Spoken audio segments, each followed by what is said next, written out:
In this video, we're going to review how to access new samples on the Webtrieve website on desktop. Starting from the homepage, you can look up at the top level navigation under the sample item. Hovering over samples will create a drop-down menu, and you can either select new samples or diagnosed within 7 days. Let's click on the new samples item. This screen, the new sample screen, provides a list of all of the unviewed samples. Once a sample is viewed, however, it is automatically removed from the new samples list.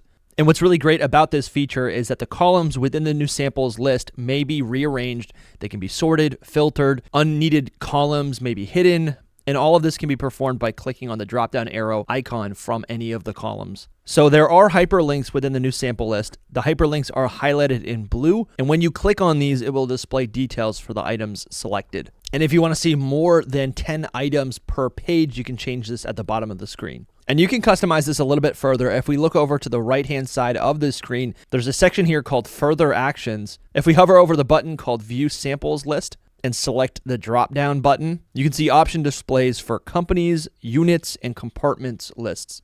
And that's how you access new samples on this website.